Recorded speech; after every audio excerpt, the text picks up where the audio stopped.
Blog Talk Radio. Hello, everyone. I'm writer, author, and producer Yvonne Luttrell. And I am your co-host, Almighty Dollar 305. All right, guys and dolls, remember, if you would like to be a guest on our show, or if you have a show idea, if you want to advertise, you guys can hit us up on Facebook, Twitter, Tumblr, Instagram at Yvonne Luttrell, or you guys can give us a call at 914-205-5432 if you just want to call in live. Again, that number is 914-205-5432. And guys and dolls, we have a guest on our show today. Caller, are you there? Yes, I am. Hello, how are you? Hi, I'm doing amazing, thanks. How about you guys? Oh my gosh, it's great. I love that accent. Yeah, man, we was just talking about you. Oh, yeah? Yes, yeah, man, we know you got no problems with the ladies over there, brother, with that accent, I'm telling you. Especially over here. Oh, yeah, the Americans love it as well. Yeah, so can you tell us can you tell the callers your name and exactly where you're from? Okay, so my name is Abraham. My name Abraham Nation on social media platforms. I'm from the UK. Okay, and you are a male stripper. Can you hear me? Sir? Are you there, brother? Are you there? Can you hear us now? Hold on, let's see. I don't know if we're having difficulties. Well, with the weather being what it is here in South Florida, I don't even know what it's like in the UK, but I hear it's never really that good most of the time. Hopefully we're not having any signal problems. Okay, let's see. But there are a lot of ladies out there that want to hear from you, bro, so if you're there.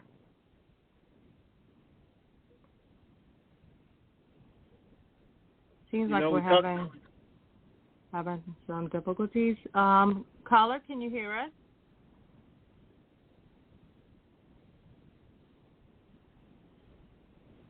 Oh, no, don't tell me he's gone. Going to be a lot of upset. No, I see him. It's showing him there, but I don't know. I'm trying to see. Well. Wait, hold on. Okay. Hello? Sir?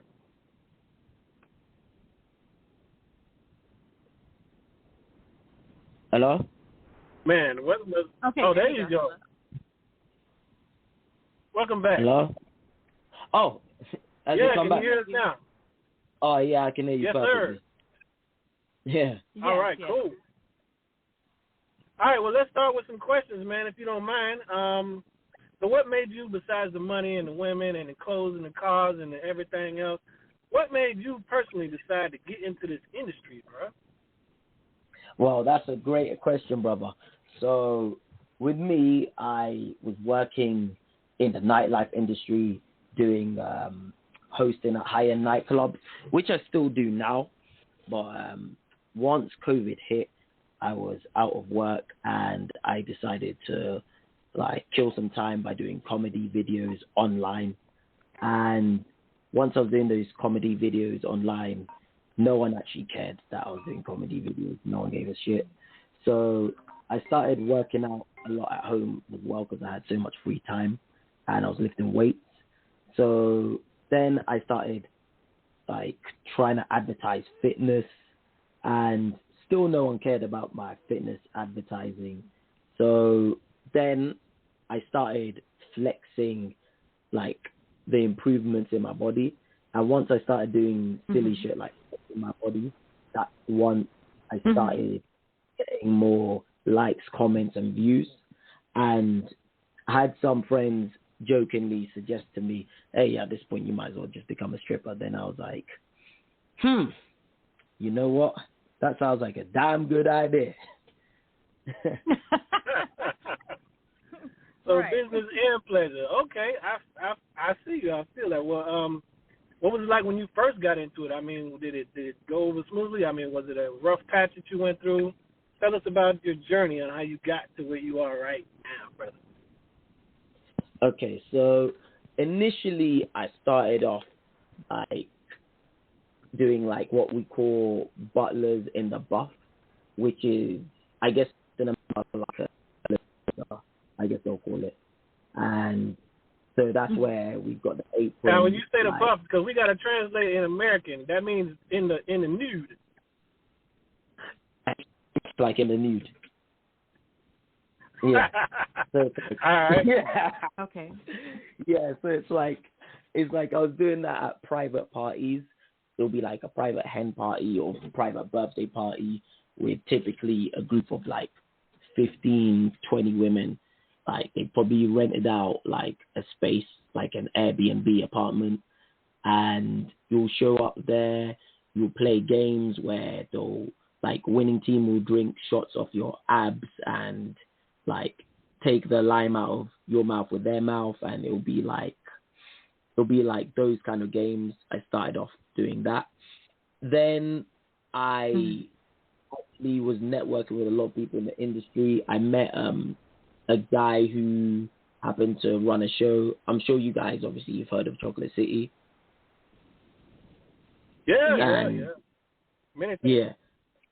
Yeah, so we have Chocolate City UK. That's one of the ones that I perform at, and that was my first experience on a stage doing this. So initially, I was very yeah. So it's like that was my first initial experience. I was very comfortable doing it in private events. I passed the trial at Dr. City. And then once they said, okay, now you're going to the stage with the pros, once they had the crowd there, initially there's a crowd, damn it. And so initially I was shy to do it because I was like, fuck, the entire crowd. But then I did one guy in the team, he got me through it, and also I do happen to be a bit brave, such a bit crazy at the same time. So like I'm a bit of a risk taker. So I did go, you know what, fuck it, I'm gonna ace it, and I just went out and forced the confidence, and ever since then I've just been like able to go out in front of the crowd and perform and give on a wild show. Wow. Okay. So typically, like, all right, because I know we hear a lot of stories at these events. What are some of the things that you can say? Well, there ain't nothing really that you can't say, but what are some of the things that you want to say about your experiences that was probably like some of the craziest things that you've done on stage or had to do at a show or an event? Okay. Like if you had to think of it, like, yeah. Okay, so there have been, the ones that I can say are, okay, so I'll try and say some of the ones I can't say. I'll try and get around some of it. But the ones I can say is... Oh, don't leave that now. You can say what you want. Okay. Okay, yes, so... yes, feel free. Say whatever you want here, yes. Okay, so I've had... wait, so I'm allowed to swear as well? You motherfucking right. Okay. Okay, so I've had some instances where, like, I remember one where me and another stripper were going to the toilet, and some of the girls tried to follow us in, and one of the women who worked with us was preventing them from going in and said, no, you cannot follow them in there. And the girls were shouting at her, belligerently drunk, angry, saying, oh, we're going to accuse you of this, that, and the other. And they were just like going wild, throwing tantrums. I've had some occasions where girls during the lap dance have tried to literally take my dick out during the lap dance, and I've had some girls like shove their hands down my trousers during lap dances as well.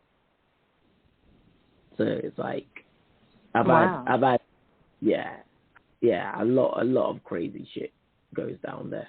And then they want to accuse you of rape. Wait, what the shit? What kind of book, man? Listen, that's of course. I mean, you know, you can't have your cell phone. You can't like video and be like, yeah, bitch, I got you on camera. You lying motherfucker. You can't say none of that. You can't like, you know what I'm saying? Because you gotta have a backup plan. You gotta have like some evidence. Because I mean, in court, trust me, you need that here in South Florida because they always hollering rape. I mean, I ain't never been through that before. I mean, I'm just saying. You know, I just know what I heard. Yeah, it is a crazy world. It really is, and actually, they do a lot of the times they do say, especially if you're a black strip group, you got to be careful because they say that you will go harder on the black strip group. Well, that's even the white people said that to me, like that. Hey, they will go harder on the black strip group if anything happens. Mm. So let me ask you, with all this being said, right? So how has your work changed? How has it affected dating life, your personal life? Like, I'm sure whoever it is that you decide that you want to be with in the moment or for a long time or any kind of relationships that you've had, it's got to have been affected some kind of way. Like, what do that do? What does that dynamic look like? I mean, you know, because in prior months, is there trust issues? Trust issues in your relationship? So with me, I'm very straightforward. So I always tell them that I would like to do friends with benefits, and so they pretty much know what I can.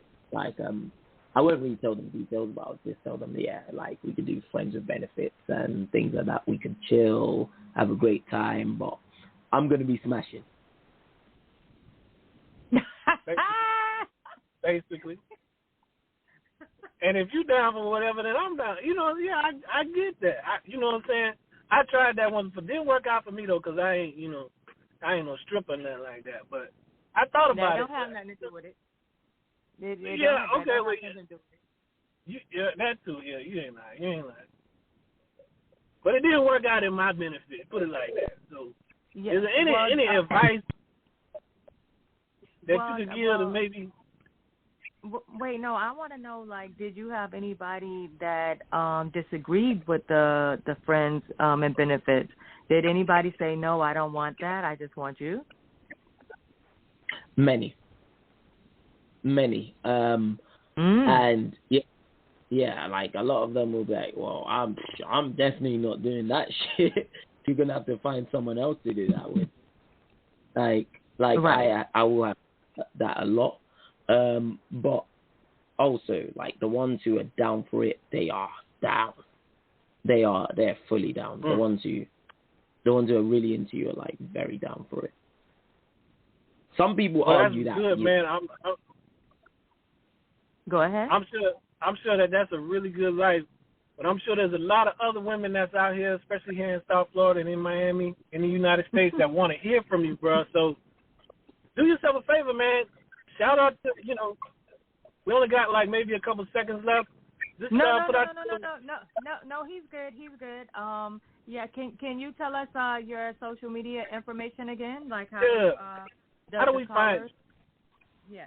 So on Instagram at Abranation, on YouTube it's also at Abranation, and on TikTok it's also at Abranation. But the main one I use is Instagram, where I post every day. Okay. And oh my gosh, I love your accent. Do I sound like I'm from the UK when I talk like this? Hello.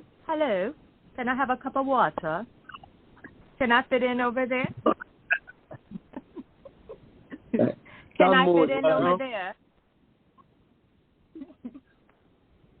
It sounds more like a Southie. No, I don't. And there's a thing in Europe A Southie? It's a thing, right? What? Healthy. Well, I watch Top Boy all the time. I know I be hearing shit. So you know what I'm saying. I watch Top Boy on Netflix. So you know they give us the grand tour of what y'all got going on down there, and I love it. Oh yeah, it's an we amazing vibe. Mhm. Yeah, it's definitely an we want to amazing thank you vibe. so much for coming on the show. Yeah, we would love to have you back on the show whenever you're ready. We would love for you to come back on. Yeah, it's been an absolute pleasure talking to you guys. You guys have got great vibes. Like I like the I love the energy. Yeah, whenever you guys want to have me back, I'll be happy to be back. I'll also plug it on my socials as well. Okay, thank you so much for being on the show. Been a pleasure talking to you. Hell yeah, man. It was nice talking to you, man. Yeah, definitely. Come on back, man. Oh, yeah, definitely. Yes. All right, guys and dolls, that was Abe Nation. You guys can check him out and stay tuned for our next episode.